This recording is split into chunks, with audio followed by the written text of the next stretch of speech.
오늘 말씀 요한복음 8장을 중심으로 선지하신 하나님 예수 그리스도, 내가 만난 예수 기독론 7번째입니다. 예수님의 선제성에 대해서 오늘 말씀을 나누겠습니다. 이 요한복음 7장과 8장은 초막절 때 일어난 예수님과 유대인들의 논쟁을 보여주고 있습니다. 이 논쟁은 결국 유대인들이 예수님을 돌로 쳐 죽이려고 하는 장면으로 끝이 나는데요. 진리는 어떤 논쟁으로 결론나지 않는다는 것을 보여주고 있는 것입니다. 여러분, 초막절이 어떤 절기입니까? 유월절, 칠칠절, 오순절이라고 하죠. 그리고 초막절, 장막절이라고 합니다. 이스라엘의 3대 절기입니다. 이 모세가 7월 10일에 시내산에서 율법을 받아 내려와서 백성들을 모아놓고 십계명을 전합니다. 이 말씀을 들은 백성들은 기쁘고 감사하여 성막을 지을 재료를 금, 은, 목재 등을 자원하는 사람들이 성막을 짓게 되면서 그 기간이 7월 15일에서 7일간의 축제를 즐기게 되는데, 이것이 초막절이요. 그 마지막 날 주님은 지금 말씀하시는 것입니다. 그때 여러분, 초막절은 예수께서 요한복음 14장 3절에 너희를 위하여 내가 거쳐 초소를 예배하러 가노니 내가 다시 와서 너희를 내게로 영접하여 나 있는 곳에 너희도 있게 하신다고 말씀하신 것처럼 오순절 이후 성령 강림으로 주님은 성도 안에 계시게 된 것입니다. 지금 이 상황을 말씀하고 있는 거예요. 명절 끝날 곧 큰 날에 예수께서 서서 외쳐 이르시되 누구든지 목마르거든 내게 와서 마시라. 나를 믿는 자는 성경의 이름과 같이 그 배에서 생수의 강이 흘러나오리라 하시니 이는 그를 믿는 자들이 받을 성령을 가리켜 말씀하신 것이라. 요한복음 7장 37절로 39절의 말씀이에요. 이 말씀의 선포가 저들에게 도대체 이 자가 과연 누구냐 하는 예수의 정체성에 불을 지피게 된 것입니다. 그렇다면 여러분, 예수께서 참 생수요 참 빛이심을, 그리고 성경에 예언된 메시아임을 보여주었음에도 불구하고 그들이 돌을 집어든 이유가 무엇입니까? 유대인들은 예수님을 그저 사람으로 보았던 것이죠. 그들은 도저히 예수님을 스스로 있는 하나님으로 고백할 수 없습니다. 왜? 인간은 다 죽거든요. 유대인들이 존경했던 아브라함도 결국 죽었고 선지자들도 다 죽었습니다. 그런데 젊은 청년 하나가 출현해서 자기 말을 지키면 영원히 죽음을 맛보지 않는다고 선언합니다. 이 얼마나 황당무계한 말입니까? 무리 중에는 예수님이 갈릴리 나사렛 사람으로 요셉의 아들임을 이미 알고 있었던 사람들이 많습니다. 그러니 인간인 예수는 절대 하나님이 될 수 없다고 생각한 것이요. 그렇기 때문에 유대인들은 돌을 들어 예수님을 신성모독죄로 치려고 할 수밖에 없는 상황이 지금 전개된 것입니다. 오늘 본문 여러분 56절에서 예수님은 유대인들이 알 수 없는 말을 하셨습니다. 너희 조상 아브라함은 나의 때 불꽃을 즐거워하다가 보고 기뻐하였느니라. 아브라함이 여러분 무엇을 보았다는 것입니까? 그는 하나님의 약속된 씨를 보기를 원했고 하나님은 약속대로 이삭을 주셨습니다. 그러나 그도 죽습니다.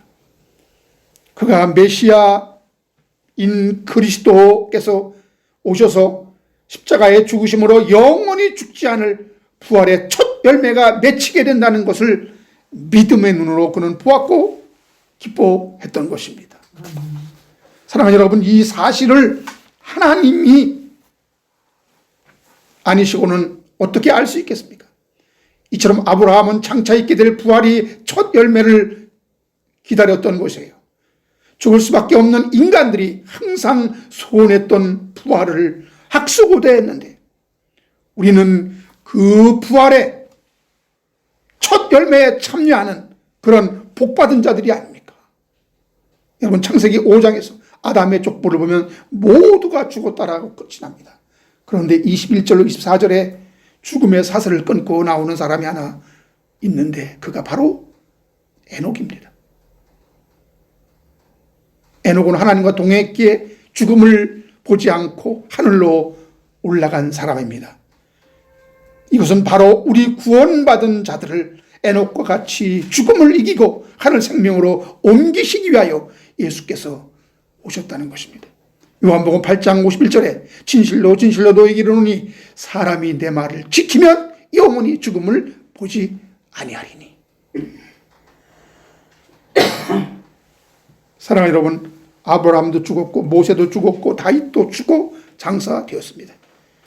유일하게 에녹 한 사람만 하나님과 동행하다 죽음을 보지 않고 하늘로 옮김을 받았는데, 오늘 예수는 자기 말을 지키면 영원히 죽음을 보지 않게 된다 하심은 이제 에녹 같은 자들이 자신을 통하여 나오게 되었다는 선언입니다. 여러분, 미치거나 자신이 하나님 아니고서는 할 수 없는 말씀이죠. 유대인들이 저가 귀신 들렸다 하면서 돌을 들어 칠만도 합니다. 하도 어이가 없는지 유대인들이 예수님께 너는 너를 도대체 누구라 하느냐 이런 질문을 던집니다. 예수께서는 자신의 정체성을 밝히시는 유명한 하신 말씀을 합니다. 아브라함이 나기 전부터 내가 있느니라. 여러분, 이 말씀의 진의는 나는 시작과 끝이 없는 스스로 존재하는 나는 나다. 즉 내가 하나님이야. 이런 선언입니다. 아브라함은 예수님 탄생 전에 이미 2000년 전 사람입니다. 그런데도 그 아브라함이 나기 전부터 내가 있었다는 것은 태초부터 계셨다는 것이요, 아담과 하와가 나기 전부터 있었고 천지 창조 이전부터 있었으며 나는 시간이 있기 전부터 있었느니라. 이런 말씀입니다. 요한계시록 22장 12절 13절에 보라 내가 속히 오리니 내가 줄 상이 내게 있어 각 사람에게 그가 행한 대로 갚아주리라. 나는 알파와 오메가여 처음과 마지막이요 시작과 마침이라. 나는 시작도 없고 끝도 없이 스스로 있는 자니라 라고 말씀하시는 것입니다. 유대인들은요, 이와 같은 예수님의 신성을 받아들이지 못했습니다. 믿을 수도 없었고요. 결국 참남하다 생각하면서 급기야 자신을 하나님과 동일시하는 나는 스스로 있는 자야, I am, 나는 나다. 여러분, 여호와라는 이 이름의 뜻이 나는 나다 이거예요. 이것이 헬라어로 에고 에이미, 나는 나다 이거예요. 나는 나다 라는 표현을 쓰는 것을 듣고서는 너무나 어이가 없어서 돌을 들어 치려한 것이라 이거죠. 여러분, 그런데 여러분, 요한복음 1장 1절에 보면 태초에 말씀이 계시니라. 이 말씀이 하나님과 함께 계셨으니 이 말씀은 곧 하나님이시라. 우리가 너무나 잘 아는 말씀이죠. 여기 분명하게 태초의 말씀, 즉 로고스가 하나님과 함께 계셨고 이 로고스 말씀은 곧 하나님이셨다라고 기록되어 있습니다. 얼마나 더 분명하고 정확하게 증언해야 우리가 믿겠습니까? 그런데 어떤 사람들은 이 말씀을 이렇게 뒤틀고 있습니다. 그래, 여호와 하나님과 예수 그리스도는 분명히 다른 분리된 인격체의 하나님이라는 것을 인정할게. 그러나 하나님과 같은 동급이 아니라 그 하나님 밑에 종속된 분으로 전능하신 하나님은 아니라는 거. 종속론이죠. 하지만 이런 주장은 다신론을 해결하지 못하고 예수의 정체성에 대하여 오락가락하게 됩니다. 이것이 바로 여호와의 증인이죠. 그래서 아예 예수의 신성을 포기하고 예수 그리스도는 출중한 인간, 즉 성인 군자론을 펴는 것입니다. 이것을 신약적으로는 입양설이라고 합니다. 우리가 성령으로 거듭나 하나님의 아들로 입양되는 것하고는 다른 것인데요. 예수는 하나님은 아니고 요셉의 아들로 그의 비범함 때문에 하나님은 그를 요단강에서 세례를 주심으로 이는 내 사랑하는 자여 기뻐하는 아들로 그때 삼아 주셨다는 것입니다. 그때 아들로 그때 입양했다는 거예요. 그래서 이게 입양설이에요. 이 예수 그리스도는 선재하지 않죠. 그는 그때 인간으로 탄생한 것입니다. 이 입양설을 받아들이게 되면 당연히 예수의 선재성, 즉 예수님께서 오시기 전에 하늘에서 하나님과 함께 계셨다는 요한복음 1장 1절의 말씀을 부정하게 되는 것입니다. 그렇게 되면 예수의 죽으심과 부활 또한 믿지 못하게 되고 그분의 말씀은 그저 옛 성현들의 훌륭한 말씀으로 우리 모두 예수를 본받자 이렇게 되는 것입니다. 그런데 성경은 예수가 이 세상에 오시기 전에 하늘에 하나님과 함께 하셨고 만물을 친히 창조하신 창조주 하나님 되심을 분명히 밝히고 있잖아요. 그 요한복음 1장 2절 3절에도 그가 태초에 하나님과 함께 계셨고 만물이 그로 말미암아 지은 바 되었으니 지은 것이 하나도 그가 없이는 된 것이 없느니라 말씀합니다. 여러분, 일부러 받아들이지 않으려고 작정하지 않고서야 예수의 선재성을 부인할 수 없는 거잖아요. 그러나 저들은 자신들이 고수하고 있는 교리 때문에 예수의 선재성을 인정하지 못하는 것입니다. 에비온주의자들이 있습니다. 저들은 예수는 대천사와 같은 피조물로서 신으로부터 메시아로 지정되었고 세례 때 신의 능력을 받은 것이다. 그는 하나님의 아들이 아니라 한 여인에게서 태어나 율법의 모범적 준수로 말미암아 메시아의 지위에까지 오른 것이다. 예수는 피조물인데 자신의 노력에 의해 하나님께 픽업되었고 메시아가 되었다라는 것입니다. 이게 입양설인데요. 그럼 여러분, 입양설은 인간 예수가 세례 때에 신의 능력으로 신격화되어 신의 양자가 되었다는 주장입니다. 비슷한 여러분 종속론이 있는데 예수는 신의 영역에 속해 있지만 하나님께 종속되어 있는 존재이고 그러나 단순한 인간 존재는 아니나 그렇다고 하나님처럼 신적 본질을 지닌 존재도 아니다. 이것도 아니고 저것도 아닌 애매모호한 설정. 그러나 이 모든 혼란을 일시에 해결해 주는 교리가 바로 삼위일체 교리예요. 이 모든 것을 다 완전히 완벽하게 해결해 주는 교리가 삼위일체, 이 신비입니다. 수많은 여러분 공격에도 이 삼위일체 교리가 굳게 설 수 있었던 것은 하나님이 함께 하신, 아니고는 이 불가능한 거예요. 오늘 그 중에 예수님의 선지하심을 다뤄보겠습니다. 아무튼 여러분, 종속설이든 입양설이든 에비온파든 결론은 뭐예요? 예수는 뭐다? 피조물이다. 그리고 하나님과 동등한 분이 아니다. 이런 주장이에요. 이것은 하나님의 피조물인 아담 하와의 타락을 해결하기 위해서 하나님은 별개의 인간을 다시 창조했다는 것입니다. 이는 대표의 원리와 맞지 않고요. 아담 안에서 모든 사람이 죽은 것 같이 마지막 아담 예수 안에서 삶을 얻으리라 했잖아요. 예수 그리스도를 피조물로 규정해버리게 되면 피조물이 피조물에게 영생을 가져다 주는 이러한 결과를 가져옵니다. 여러분, 피조물이 영원한 속죄를 들었다는 것인데 구원은 하나님의 선물이 아니라 인간의 그 애끓는 노력의 산물로 얻어진다는 결론이 나고 마는 것입니다. 그래서 예수를 피조물로 규정하는 순간 그 사람은 예수 믿는 게 아닙니다. 반면에 여러분, 예수의 선제성을 우리의 전생과 비교하여 드는 사람들이 있는데요. 여러분, 우리에게 있다는 이 전생은 기억하는 자가 없고 최면에 의해서 전생 체험을 한다는 것이잖아요. 여러분, 그것이 진짜 전생의 기억일까요? 우리가 스스로 기억하지 못하는 전생은 없는 거나 다름없습니다. 그리고 전생이라는 것은요, 원래 보상과 상벌의 개념에서부터 나온 것인데요.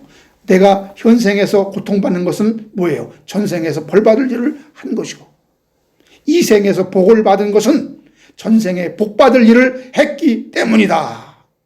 이렇게 말하잖아요. 그래서 흔히들 잘 되는 사람에게 전생에 나라를 구했냐? 이렇게 말하죠. 인과응보의 원리, 상벌의 개념에서 나온 거예요. 이런 것은 불교의 사상과도 맞닿아 있는 건데요. 즉 우리가 덕을 쌓아야 하는데 덕을 쌓지 못해서 죄의 업보가 쌓여 구천을 떠들던 홀령이 어떤 동물의 홀 속에 들어가서 윤회 수레바퀴 위해서 벗어나지 못한다거나 아니면 무간지옥에 떨어진다거나 하는 것은 다 인과응보의 불교의 사상에서부터 유래하고 있는 것입니다. 그러나 기독교는 나는 없음, 즉 죽은 자에서 출발하며 어떤 전능한 신이 나를 불쌍히 여겨 자비를 베풀지 않으면 나는 영원히 지옥 같은 세상에서 벗어날 수 있는 능력 자체가 없음을 자인하게 하는 것이, 그것을 인정하게 되는 것입니다. 그렇게 하여 인류 구원을 위한 메시아 독생자 예수 그리스도를 창세전에 예정하셔서 그 아들을 통하여 죄 가운데 신음하고 있는 얼마의 선택받은 자들을 하늘의 생명으로 구원하기로 정하신 것이, 이것이 하나님의 은혜예요. 이것이 창세전의 언약이라고 하는 것입니다. 이것은 장로교에서 하나님의 예정, 창세전 예정. 여러분, 알미니안 주자들은 이것을 극구 부정합니다. 하나님의 예정을. 여러분, 침례교나 성결교나 감리교나 장로교의 이 예정론, 칼빈을 너무 싫어합니다. 이것을 여러분 기독교에서는 은혜를 입었다라는 말로 표현하고 있는데요. 기독교는 여러분 내가 할 수 없다는 전제 아래서 그 심판을 벗어나려면 하나님의 자비와 긍휼이란 은혜를 입어야 하고, 그 하나님이 예비하신 독생자 예수 그리스도의 대속의 은총으로 인하여 죄인을 무상으로 거저 죄 없다 여겨주시고 천국에 갈 만한 자로 봐주시는 반면에, 이 은혜를 입지 못하는 자들은 하나님의 긍휼을 입지 못했기 때문에 구세주 예수가 믿어질 리가 없으며 나는 아무것도 할 수 없는 무력한 자요 선악과 입에 물고 태어난 죄인인 것이 당연히 인정되지 않는 것입니다. 내가 안 믿는 것이 아니라 이것이 믿어지지가 않는 거예요. 그래서 못 믿는 거예요. 여러분, 안 믿는 사람은 나 예수 안 믿어, 나 예수 안 믿어. 자기가 안 믿는 것이 아니에요. 믿어지지가 않는 거예요. 왜? 그런 은혜가 임하지 않으니까. 그 결과 여러분 결국 자기 행위를 따라 심판을 받게 되니 여지없이 지옥으로 떨어질 수밖에 없다는 것이 여러분 기독교의 교리가 타 종교와 다른 것입니다. 그러므로 과연 여러분 기독교의 은혜의 원리는 내가 지금 예수 믿을 것이냐 안 믿을 것이냐 그 주도권이 내게 있는 것이 아니라 앞으로 내가 인과율에 따라서 세상 힘의 원리에 휩쓸려 행위주의의 보상주의로 살아가느냐 아니면 하나님의 선택받은 자처럼 살아가느냐 이것이 중요한 것인데요.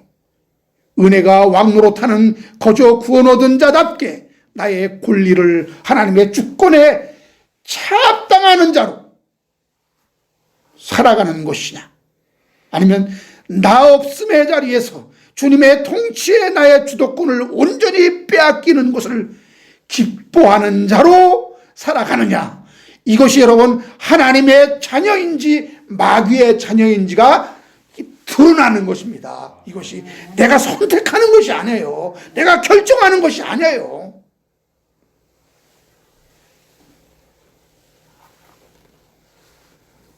그러므로 여러분 예수님의 선지하심은 우리가 알고 있는 전생이나 윤회사상하고는 아무 상관이 없습니다. 예수는 스스로 존재하시는 하나님이시며 만왕의 왕이시며 만주의 주가 되시는 것임을 증거하는 것입니다. 그러므로 예수의 선지하심은 시간을 말하는 것이 아니라 존재 자체를 의미하는 것이며 영원부터 영원까지 계신 그분 안에 아브라함은 한순간에 불과합니다. 다윗은 한순간 스쳐 지나가는 자로 예수님은 구약에서 나의 주라고 고백할 수밖에 없었던 겁니다. 이처럼 여러분 성경은 예수가 선지하신 분임을 또한 창조주이심을 여러 곳에서 증거하고 있습니다. 요한복음 1장 1절 거기 보면은 태초부터 계신 그 말씀 하나님을 이야기하면서 3절에 만물이 그로 말미암아 지은 바 되었으며 지은 것이 하나도 그가 없이는 된 것이 없다 그랬습니다. 모든 만물 중에 하나라도 예수님이 창조하지 않은 것은 없다 그랬어요. 얼마나 더 명확하게 말씀이신 예수가 창조주 하나님이심을 드러내야 믿을 수 있습니까? 여러분 골로새서 1장 15절 17절에 보면 그는 보이지 아니하는 하나님의 형상이요 모든 피조물보다 먼저 나신 자니 만물이 그에게서 창조되되 하늘과 땅에서 보이는 것들과 보이지 않는 것들과 혹은 왕권들과 주권이나 통치자들이나 권세자들이나 다 그로 말미암고 그를 위하여 창조되었고 또한 그가 만물보다 먼저 계시고 만물이 그 안에 함께 있느니라. 여기에 예수님이 창조주 하나님이라는 것이 있는 반면에 무슨 말씀이 있는가 하면은 모든 피조물보다 먼저 나신 자니 예수님을 먼저 낳았다 그랬어요.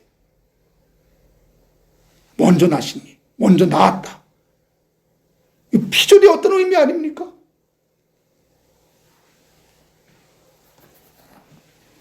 예수가 성부 하나님에 의해서 낳으신 분이네요.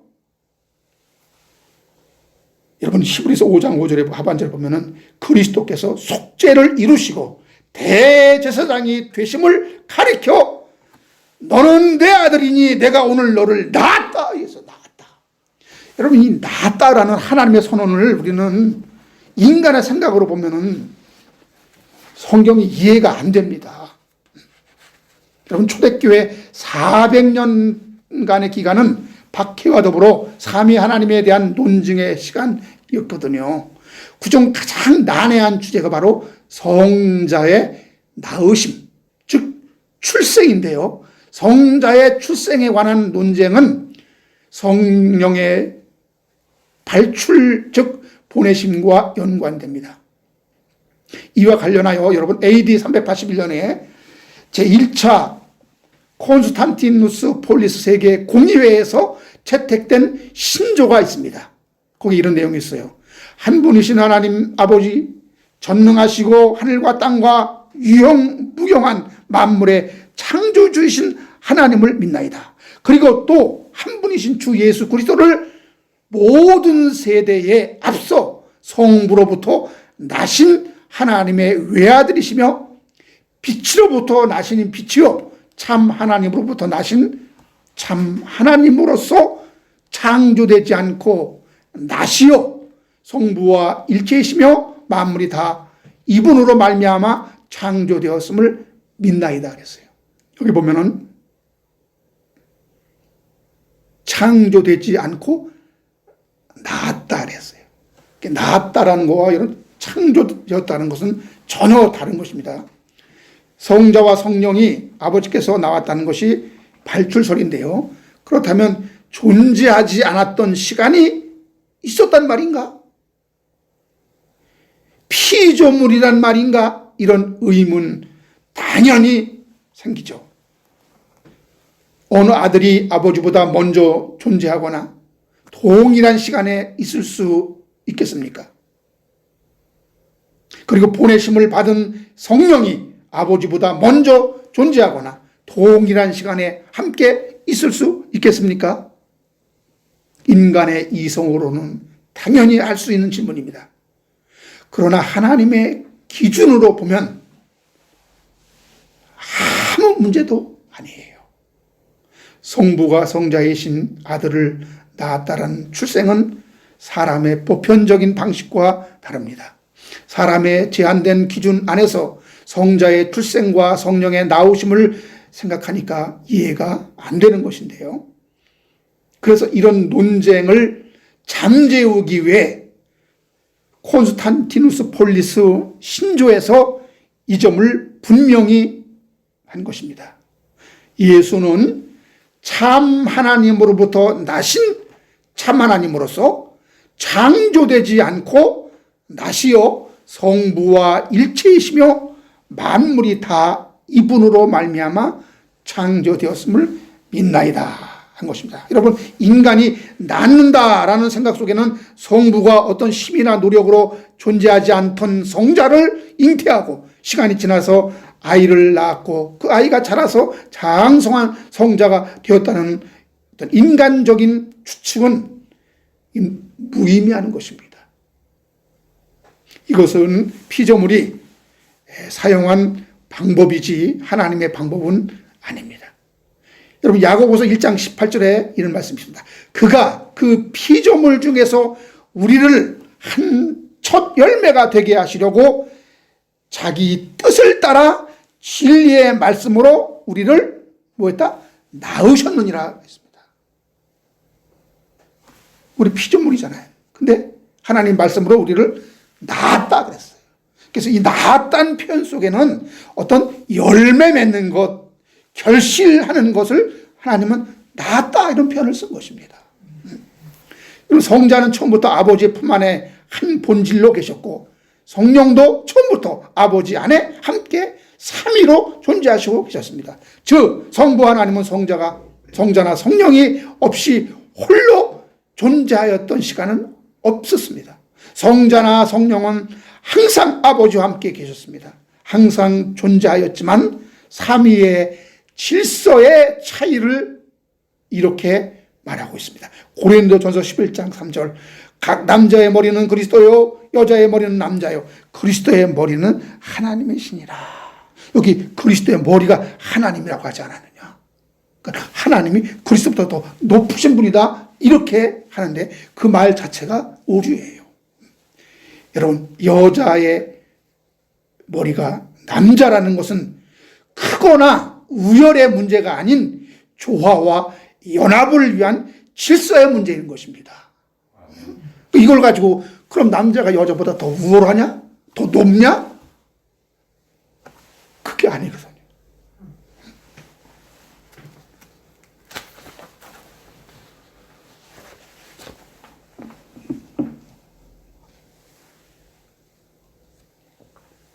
그러므로 골로새서의 이 낳았다라는 표현을 들어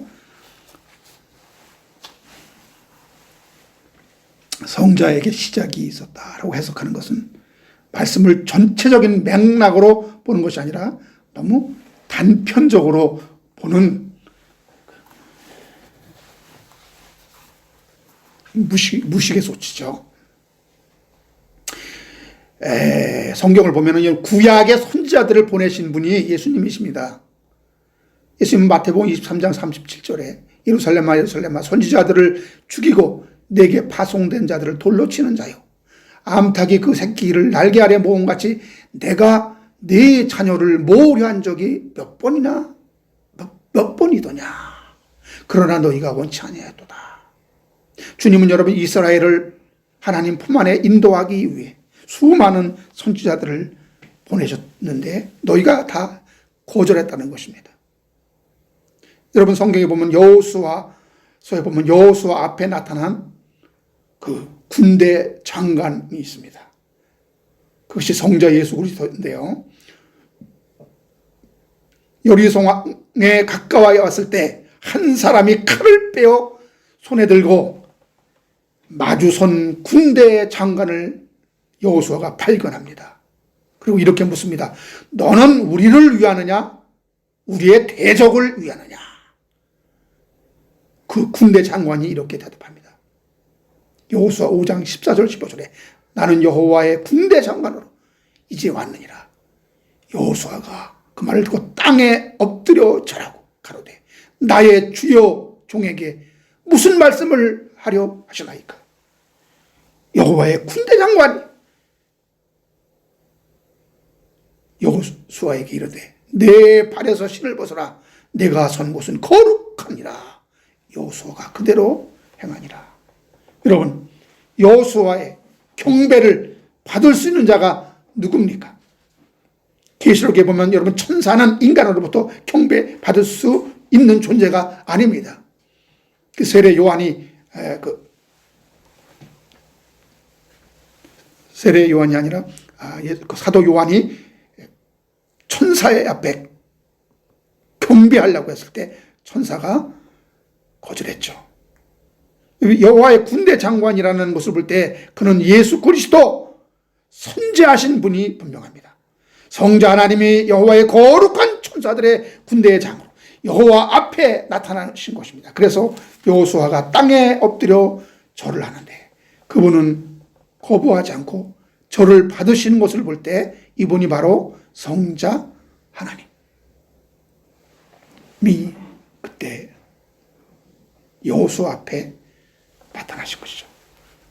그 두 번째, 여러분 여호와, 즉 구약의 성경의 여호와는 예수님을 가리키고 있다라고 볼 수 있는데요. 왜냐하면 요엘서 2장 32절에 누구든지 여호와의 이름을 부르는 자는 구원을 얻으리라. 이는 나 여호와의 말대로 시온산과 예루살렘에서 피할 자가 있을 것이며 남은 자 중에서 나 여호와의 부름을 받을 자가 있을 것입니다.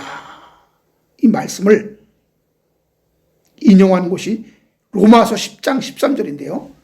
로마서 10장 13절에는 누구든지 주의 이름을 부르는 자는 구원을 받으리라.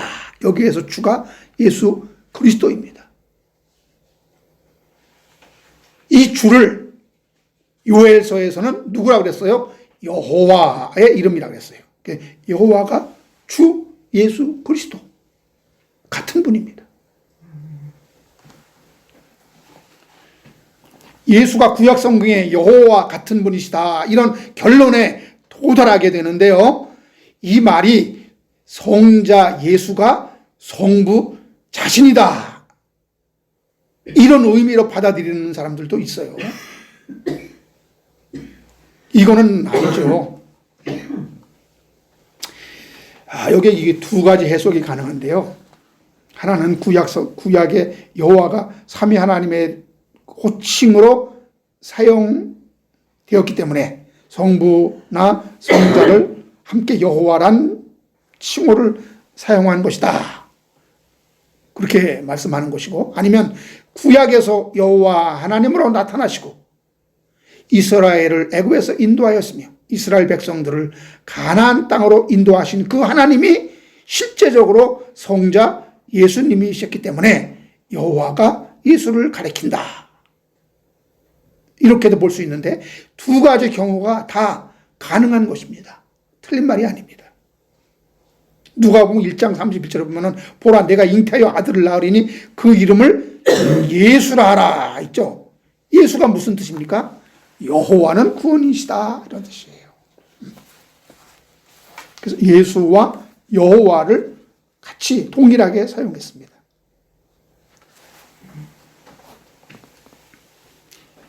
예수 그리스도가 선지하신 증거가 구약시대 선지자들에게 나타나셨다는 거잖아요.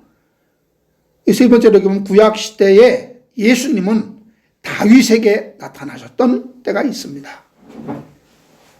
여기선 여호와란 호칭이 성부 하나님께 사용된 예입니다.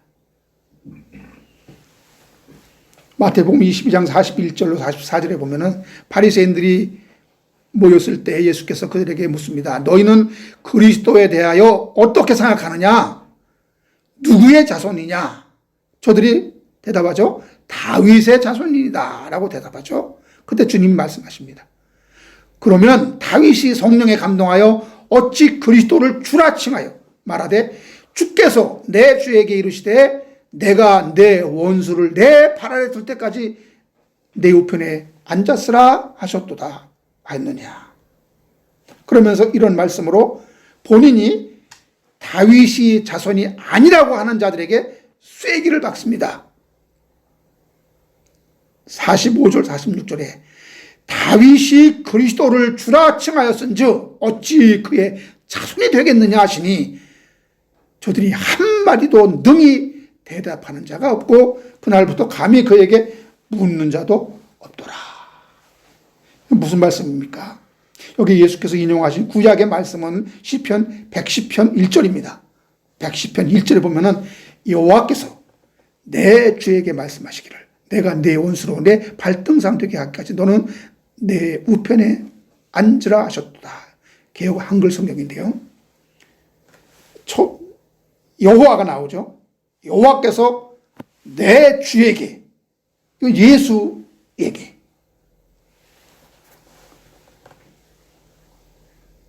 그 앞에 그 여호와 성부 하나님을 가리킵니다. 성부 하나님께도 여호와라는 호칭이 사용되고 그 여호와께서 내 주에게, 이것은 예수 그리스도에게 말씀하시기를 내가 내 원수로 내 발등강 되게 하기까지 너는 내 우편에 앉았으라. 이 주를 가리켜 다윗은 내 주요 이렇게 외칩니다. 그러니까 이 다윗이 어찌 예수가 다윗의 자손이 되겠느냐. 다윗이 내 주요 예수를 주라고까지 했는데 어찌 예수가 그 다윗의 자손이 되겠느냐. 이렇게 질문하니까 아무 대답도 못했습니다.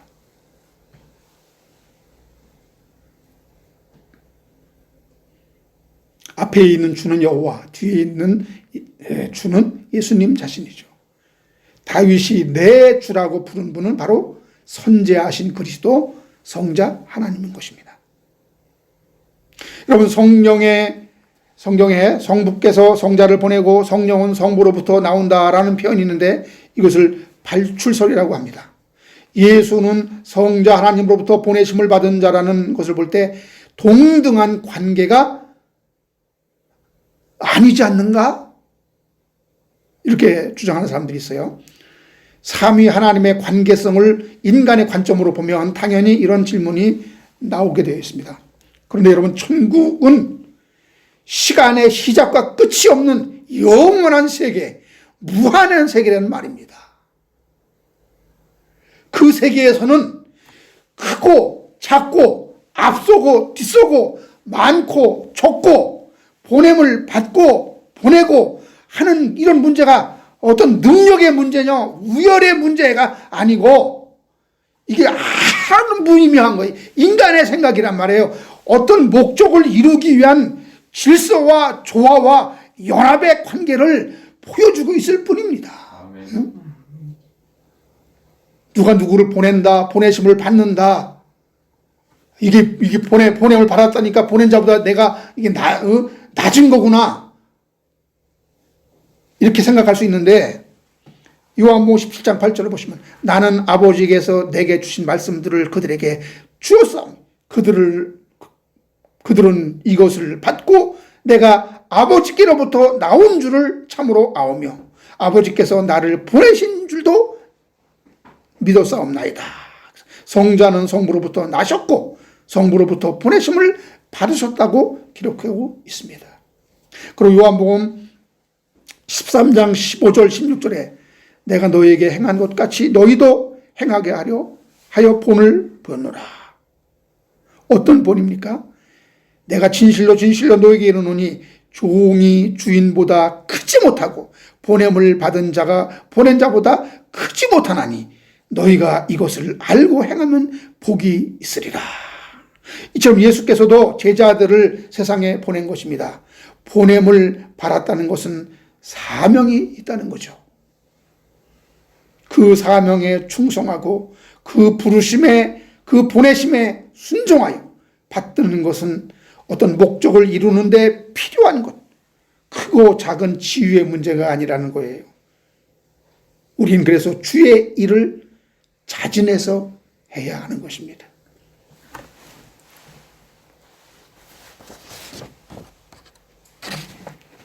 그럼 우리가 주의 일을 해야 한다고 그래서 그러면 세상 일 다 때려치고 사명을 받았다고 목사가 되고 선교사가 되고 교회 개척해야 맞는 말이겠네요. 이런 식으로 하나님의 일과 사명을 보기 때문에 한국 교회에 목회자와 교회에 난립이 생긴 것입니다. 부작용인 것이죠. 여러분, 우리의 일이 하나님을 영화롭게 하느냐가 중요한 것입니다.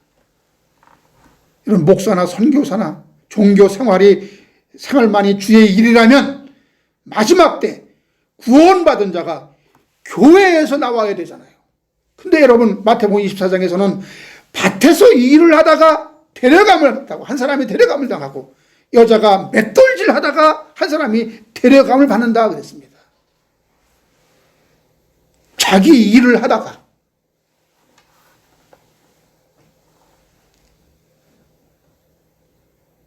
그러니까 그 데려감을 받는 사람은 밭에서 일을 하는 것이 주의 일일 수 있습니다. 맷돌질 하는 것이 주의 일일 수 있습니다.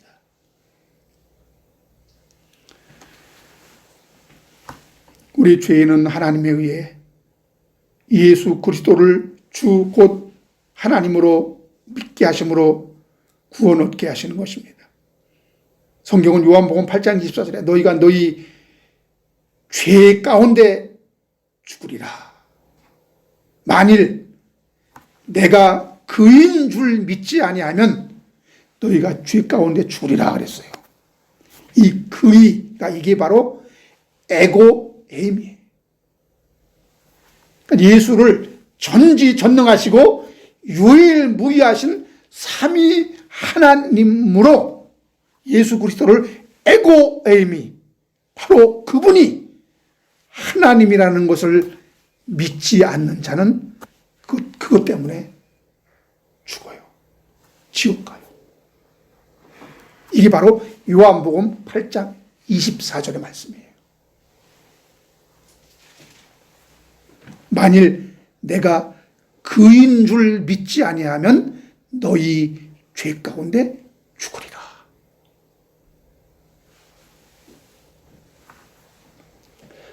여러분, 하나님이 삼위일체다, 삼위다, 이거 몰라도 돼요. 이거 솔직히 하면 이거 몰라도 돼요. 그러나 예수가 천지전능한 창조주 하나님이신 것과 그러나 그분이 성부 자신은 아니다, 이것은 믿고 고백해야 이 사람이 진짜 예수를 믿는 것입니다. 이거 안 믿으면 그 사람은 다른 예수 믿는 거예요. 그럼 여러분, 양태론과 가연설과 종속론과 입양설, 이단 교리로 절대 구원에 이룰 수 없는 것이며 예수의 선지하심을 믿지 않고는 주는 그리스도요 살아계신 하나님이란 고백이 나올 수 없습니다. 예수 그리스도는 선지하신, 원로부터 계신 성자 하나님이신 것입니다. 성부 하나님은 그 보좌에 계시고 성자 하나님이 보내심을 받아 일하시고 친히 말씀하시고 사람들과 교제하십니다. 그래서 선지하신 그리스도 성자 하나님은 모세에게 나타나셨고 다윗과 그리고 여호수아와 교제하시고 말씀하신 것을 우리가 볼 수 있습니다. 여러분, 창세기 1장 1절에 보면은 태초에 하나님이 천지를 창조시니라 그랬죠. 여기 하나님이 엘로힘인데요, 여기 하나님으로 번역된 엘로힘은 복수형 명사입니다. 복수 명사라 해서 하나님이 복수인가? 그래서 하나님들로 번역하면 안 됩니다. 아무튼 이것은 삼위의 하나님에 대한 본질을 이해하게 되면 이상한 것이 아니죠. 영원부터 영원까지 계시며 시작도 끝도 없으신 선지하신 성자 하나님 예수 그리스도가 성부에게서 낳고 성부로부터 보내심을 받았고 아버지는 나보다 큰 자라 했다고 해서 성자가 피조되었다거나 무에서 창조되었거나 어느 순간 실존과 인격이 나타난 존재라고 생각하거나 말하는 순간, 믿는 순간 우리가 믿는다고 고백하는 그 예수는 하나님이 아닌 것이 되며 바로 그 예수는 삼위일체를 하나님이 아닌 다른 예수가 되는 것입니다. 이런 자들은 다른 예수를 믿는 것입니다.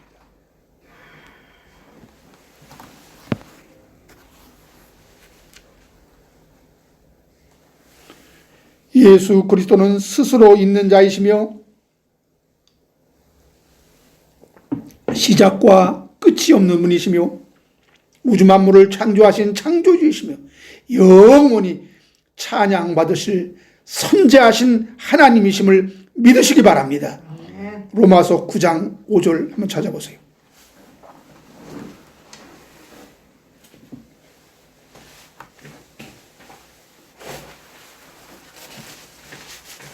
거기에 보면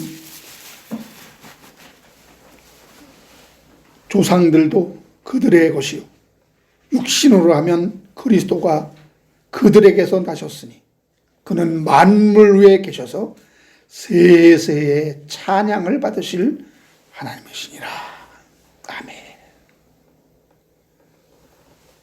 찬양 받으실 하나님, 예수 그리스도가 찬양 받으실 하나님이라는 거예요. 여러분, 찬양 받으실, 찬송 받으실 분은 유일하신 하나님에게만 쓴 이 명칭이에요. 찬양 받으실 하나님. 말씀을 맺겠습니다. 여러분, 물이 위에서 아래로 흐른다고 위가 더 지위가 높고 능력이 많고 그런 문제가 아닌 것이잖아요. 질서와 흐름의 원리예요. 그러므로 성경에서 성자는 성부로부터 나오고 성부에게서 보냄을 받는다는 표현을 어떤 차등의 문제로 보면 이는 성경 전체 맥락을 무시하고 한 구절에 집착하는 오류에 빠지게 되는 것입니다. 삼위 하나님은 질서와 연합과 조화로 하나 된다는 것을 알게 되면요, 이런 말씀들이 하나도 이상하지 않아요. 고린도전서 15장 24절 25절에 보면 이런 말씀이 있습니다. 그 후에는 마지막이니 그가 모든 통치와 모든 권세와 능력을 멸하시고 나라를 아버지 하나님께 바칠 때라. 그가 모든 원수를 그 발 아래 둘 때까지 반드시 왕노릇 하시리니.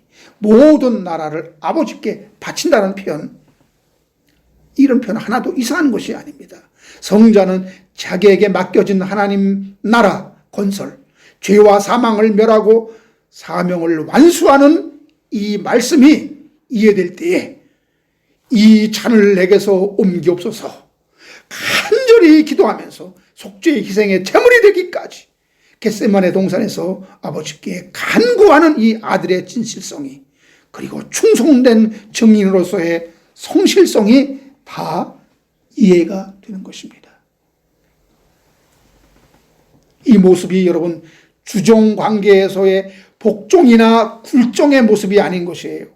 우리의 신앙과 충성도, 어떤 상을 받기 위한 목적의식이나 이거 안 하면 벌 받을 것 같은 두려움에서 억지로 하는 것이 아닌 하나님 아버지의 뜻과 마음과 섭리를 충분히 이해하고 말씀을 깨달아 마음속으로부터 동의와 감사가 우러나와 기쁨으로 하나님을 섬기고 삼위 하나님과의 소통과 교제를 매주 신령과 진정으로 드려지는 산예배를 여러분 통하여 말씀의 누림이 가장 기뻐 받으시는 여러분 참매 제사인 것을 믿으시기 바랍니다.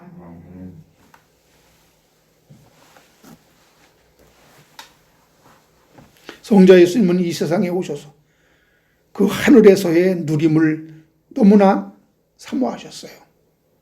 요한복음 17장 4절에 보면 내가 아버지를 이 세상에서 영화롭게 하였다고 했는데 그것이 뭡니까? 내게 하라고 주신 일을 내가 이름으로 그렇게 하였다는 것입니다.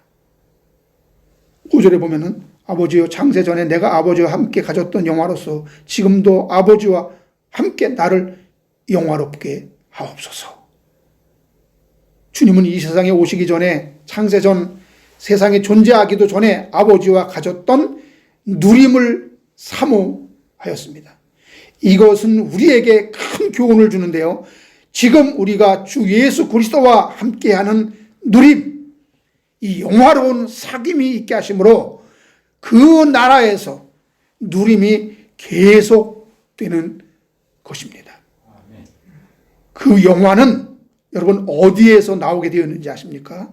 그것은 일에서 나옵니다. 여기 보면은요, 요한복음 17장 그 4절에 보면은 내가 아버지를 이 세상에서 영화롭게 하였다 고 했는데 그 뒤에 어떻게 내게 하라고 주신 일을 내가 이름으로, 그러니까 우리가 이 땅에서 하나님의 일을 함으로 하나님이 내가 맡겨진 일이 무엇인가를 내가 알고 그 일을 함으로 우리는 그 일을 통해서 하나님과 누림이 된다니까요. 하나님과의 사귐이 된다니까요. 내가 하나님의 사명을 지금 감당하고 있는 거잖아요. 하나님의 일을 내가 대행하고 있는 거잖아요.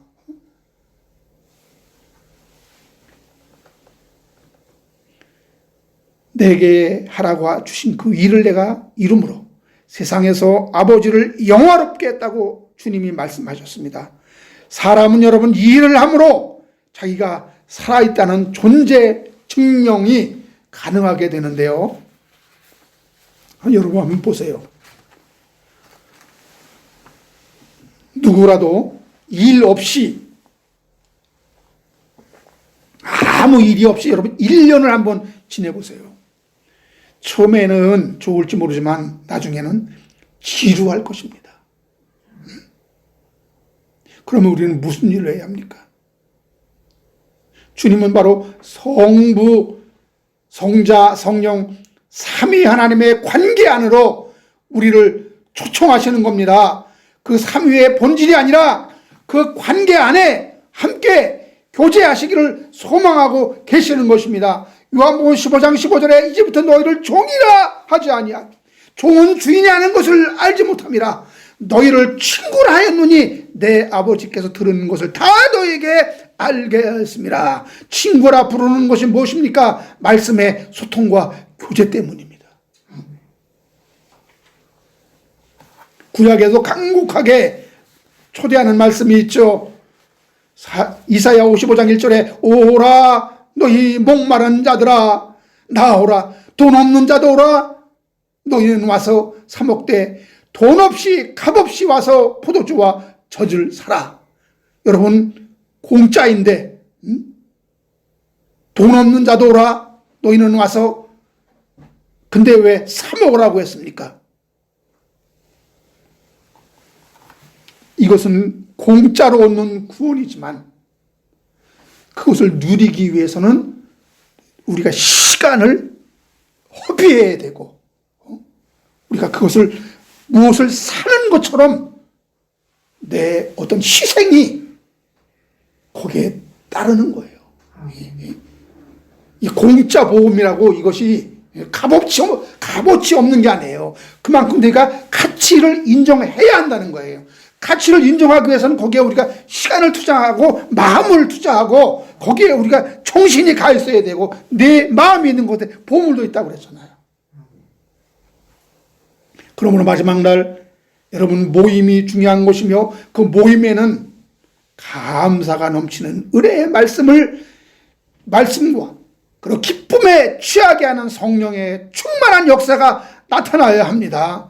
여기엔 반드시 성부의 사랑하심과 성자 예수의 속죄 은총과 성령의 교통하심과 감화케 하시는 삼위의 역사가 하나로 어우러지는 축제 현장이 우리를 간곡하게 초청하는데, 여러분 이 초청에 거절할 수 있습니까? 이를 위해서 성부 하나님은 뜻을 정하셨고, 성자는 사명을 감당하시고, 성령은 결실케 하시는 것이, 이것이 뭐예요? 이것이 교회입니다. 교회. 그래서 이런 계시록 22장 17절에 성령과 신부가 말씀하시기를 오라 하시는도다. 듣는 자도 오라 할 것이요 목마른 자도 올 것이요 또 원하는 자는 값없이 생명수를 받으라 하시니라. 성령과 신부가 말씀한다. 그래. 신부, 하늘에 완성된 천상의 교회입니다. 성령과 신부가 이렇게 우리를 초청하고 있습니다.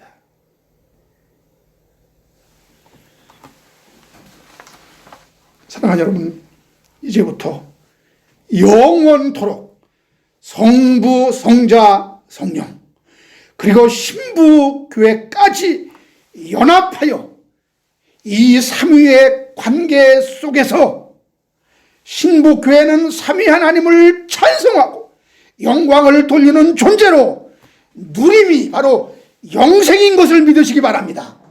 이 삼위의 관계 안으로 성도를, 교회를 초청하는 거예요.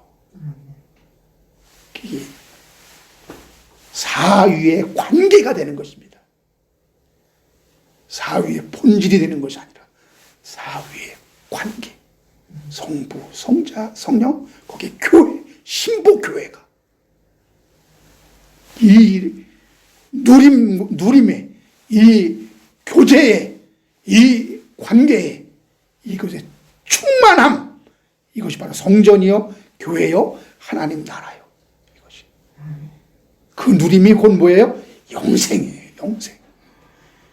여러분 지금부터 이 영생을 누리시길 바랍니다. 할렐루야. 기도하겠습니다. 하나님 감사합니다. 성부와 성자와 성령의 거룩한 삼위일체, 아무도 알 수 없고 그 비밀을 알 수 없는 오묘하신 하나님의 존재 안에 거하고 계신 그 삼위일체의 비밀스러운 진리 속으로, 말씀 속으로 교회인 신부 성도를 초청하고 있습니다. 너희는 다 와서 값없이 생수를 마시라. 이것이 오늘날 성도 안에서 이루어지고 있는 초막절이요. 이것이 바로 하나님의 성전이요, 하나님과 우리와 함께 장막을 치시고 함께 거하시는 하나님의 초소요, 이 누림이 영생인 것을 믿나니, 오 주여, 과연 우리가 이 은혜의 말씀을, 이 생수를 거저 주시지만 우리는 이것이 얼마나 귀중한 것, 얼마나 가치 있는 것을 우리가 아니, 이것을 우리는 많은 값을 주고 사는 사람처럼, 그러한 우리는 심정으로 이 말씀을 대하게 하여 주시옵소서. 이 예수 그리스도를 초청을 우리가 기뻐받는 그러한 자들이 되게 하여 주시옵소서. 그러므로 이 땅에서 영생을 누리는 자 되게 하옵소서. 예수님의 이름으로 기도드리옵나이다. 아멘. 하늘에 계신